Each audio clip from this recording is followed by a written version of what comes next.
샬롬, 우리 주 예수 그리스도께서 주시는 은혜와 평강이 충만할 수 있기를 기도하며 축복합니다. 함께 읽고 묵상할 말씀은 잠언 31장 10절과 11절 말씀입니다. 누가 현숙한 여인을 찾아 얻겠느냐? 그의 값은 진주보다 더하니라. 그런 자의 남편의 마음은 그를 믿나니 산업이 핍절하지 아니하겠으며. 아멘. 저는 오늘 이 말씀을 가지고 용기 있는 배우자에 대해서 생각해 보고자 합니다. 인간관계의 가장 깊은 측면을 경험하는 것은 결혼입니다.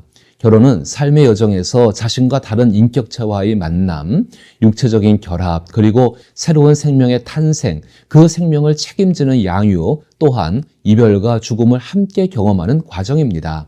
쉽게 말해 나의 일상을 다른 사람과 함께 나누어야 한다는 것입니다. 신앙인들은 자신의 일상 속에서 잊지 말아야 할 세 가지 중요한 질문을 기억하고 살아가야 합니다. 첫째, 나는 무엇을 위해 살고 있는가? 둘째, 인생에 찾아온 새로운 도전을 어떻게 극복할 수 있을까? 마지막으로 나는 하나님 안에 올바르게 서 있는가? 즉, 하나님 보시기에 제대로 살고 있는가입니다. 이러한 질문에 대한 확실한 해답을 찾는 과정에서 우리는 변화하고 성장하게 됩니다.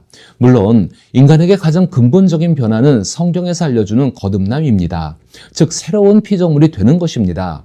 예수 그리스도로 인해 시작된 우리의 거듭남은 영원한 신랑이신 그리스도 예수로 인해 지속되며 성령의 도우심으로 완성될 것입니다. 결혼은 이러한 그리스도 예수 안에서의 거듭남을 인생의 동반자인 배우자를 통해 더욱 온전하게 만들어 갈 수 있는 기회를 제공합니다. 따라서 전통적인 결혼과는 결혼 생활을 통해 자신의 정체성이 깊이 있게 형성되고 다듬어지는 과정으로 이해할 수 있습니다. 정체성은 일상에서 가까운 타인들과의 상호작용을 통해 확립되기 때문입니다. 특히 신앙인들에게는 예수 그리스도 안에서 자신의 정체성을 변화시키는 데 있어 사랑하고 존중하는 사람과 결혼한 후 함께 알아가는 것이 가장 효과적인 방법입니다. 실제로 결혼이라는 틀 안에서 부부는 독립성을 유지하면서도 서로에게 의존하게 됩니다. 적절한 거리를 두고 일시적이며 임시적인 거래 관계처럼 배우자를 대할 수는 없습니다. 부부는 정서적, 육체적, 법적, 경제적으로 서로에게 자신을 내어주는 관계입니다. 따라서 부부관계는 다른 어떤 관계와도 비교할 수 없는 독립적인 관계입니다. 이러한 측면에서 배우자를 선택하는 것은 매우 중요합니다. 과거에는 가족이 배우자를 정해주는 경우가 많았었죠. 불과 100년 전만 해도 개인이 선택할 수 있었지만 선택의 폭은 가족의 영향 아래에서 결정되어졌습니다. 대다수 사람들의 생활 반경이 지금보다 좁았기 때문에 상대적으로 적은 인원 중에서 배우자를 선택해야 했습니다. 그래서 가족의 권위 있는 어른들은 가능한 어릴 때부터 알고 지내온 사람들 중에서 추천해주곤 했습니다. 더욱이 고린도후서 6장 14절에 너희는 믿지 않는 자와 멍에를 함께 매지 말라라는 구절은 배우자를 선택하는 기준으로 여겨지기도 했습니다. 같은 믿음을 가진 사람들과의 결혼은 영적인 삶에서 매우 유익한 선택입니다. 바울이 믿지 않는 사람들과 일생을 함께하는 멍에를 피하라고 권고하는 것은 편견처럼 들릴 수 있지만 기독교 신앙을 공유하지 않는 사람은 배우자의 신앙을 제대로 이해하지 못하는 경우가 많습니다. 신앙은 그 사람의 정체성과 깊은 연관이 있습니다. 신앙을 가진 사람에게는 그 신앙이 생각과 삶의 중심이 되기 때문입니다. 따라서 서로 다른 신앙을 가진 경우 서로를 이해하는데 어려움이 생길 수 있습니다. 결혼 생활이 행복하려면 서로 간의 소통이 필수적입니다. 다시 말해 말이 잘 통해야 한다는 것입니다. 그러나 신앙이 다르다면 근본적인 정체성이 다르기 때문에 이러한 소통이 어려워질 수 있습니다.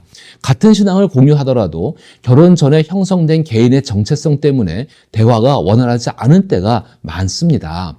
특히 정체성의 근본이 신앙에 대해 서로 다르게 이해하거나 아예 이해하지 못한다면 그 간격을 좁히는 것은 평생에 걸쳐 감당해야 할 큰 부담이 될 것입니다. 이러한 영적인 불일치 속에서 배우자와의 관계를 깊이 있게 발전시키기 위해서는 매일매일 자신의 생각과 마음에서 예수님을 밀어내야만 합니다. 그러나 이는 신앙인들에게 가장 큰 고통이 될 수 있습니다. 신앙은 가장 깊은 신념이기도 합니다. 그런데 바울이 그리스도인들에게 믿지 않는 자와 멍에를 함께 매지 말라라고 권고하는 것은 서로 다른 두 동물, 예를 들어 소와 나귀가 멍에를 함께 매는 농부의 비유에서 비롯된 것입니다. 이렇게 하면 두 짐승의 노동력이 극대화되기보다는 오히려 양쪽 동물 모두 살가죽이 벗겨지는 결과를 초래할 수 있는 것입니다. 우리는 이러한 영적 원리를 배우자를 선택하는 데 적용하고 있습니다. 따라서 믿음을 실천하는 그리스도인과 그렇지 않은 사람들의 결혼은 양쪽 모두에게 억울하고 괴로운 상황을 궁극적으로 초래할 위험성을 가지고 있다는 것입니다. 그러나 성경은 믿는 사람과 결혼하라라는 권고와 함께 믿지 않는 배우자와 결혼한 경우에는 믿는 배우자가 믿지 않는 배우자를 변화시키고 부부의 관계를 더욱 깊이 만들 수 있도록 예수 그리스도가 하나님을 마음에서 밀어낸 백성들에게 보여주신 십자가의 삶을 실천할 것을 사명으로 말합니다. 이러한 삶은 비록 힘들더라도 배우자를 변화시켜 하나님이 원하시는 온전한 성품에 이르게 하기 때문인 것입니다. 이러한 맥락에서 잠언 31장 10절의 누가 현숙한 여인을 찾아 얻겠느냐 그의 값은 진주보다 더하다는 구절은 이상적인 배우자와 함께하는 것이 바람직하지만 그렇지 못한 경우에 대한 지혜를 제공합니다. 또한 비록 이상적인 배우자와 함께 살아간다 하더라도 자신의 정체성이 예수 그리스도께서 원하시는 모습으로 형성되기 위해서는 진주를 얻기 위한 노력이 필요하다는 점을 강조하고 있습니다. 이 구절의 핵심은 용기에 있습니다. 깊은 관계는 서로의 정체성을 변화시킵니다. 결혼을 위해 사귀고 교제하는 과정이나 결혼 후 부부는 서로를 사랑하고 지지하고 진실한 말로 잘못을 바로잡으며 언제든지 사과하고 용서해야 합니다. 이러한 일들은 모두 큰 용기를 필요로 하는 것입니다. 자신의 잘못을 사과하고 용서하는 것은 용기 있는 일이지만 부부관계에서는 당연한 일이기도 합니다. 그때 사과를 받아주고 용서를 행하는 일도 상당한 용기가 필요합니다. 그러나 같은 실수와 잘못이 반복되지 않도록 하기 위해서는 엄청난 용기가 요구됩니다. 비록 단기간의 분노와 상처일지라도 배우자의 상태를 직시하고 진실을 전하기 위한 용기가 필요하다는 것입니다. 또한 주의해야 할 점은 현숙한 여인에 대한 언급이 아름다움과 관련이 있다는 것입니다. 이 아름다움의 본질은 은혜로움에 있습니다. 그것은 감정적으로 부드러운 것이 아니라 현실적으로 바르게 바로 잡는 것을 의미합니다. 마치 부러진 팔뚝뼈를 다시 맞추는 것 같은 고통이 수반될 수밖에 없다는 것입니다. 자본에서는 현숙한 아내, 즉 현숙한 배우자에 대해 자주 언급합니다. 여기서 현숙하다는 단어는 본래 용감하거나 장렬하다는 의미로 주로 전사에게 사용되는 표현입니다.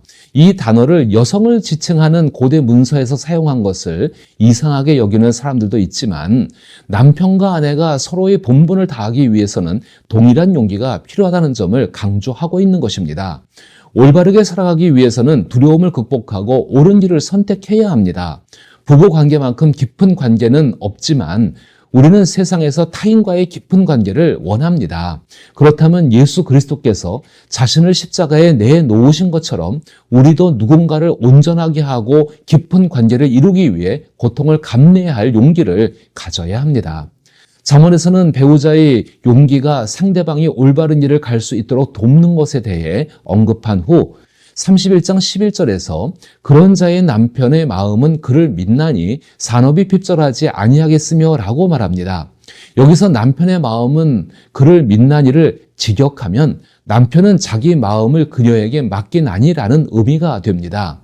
맡긴다는 표현에는 보존과 보호의 의미뿐만 아니라 수정과 개선의 의미도 포함되어 있습니다. 따라서 부부는 서로의 굳어진 자아상을 수정할 수 있는 능력이 있다는 것을 의미하고 있는 것입니다. 서로에 대해 깊이 있게 알고 있기 때문에 이러한 일을 충분히 할 수 있습니다. 이 과정에서는 서로에게 마음을 맡길 수 있는 용기와 수정할 수 있는 용기가 동시에 필요합니다.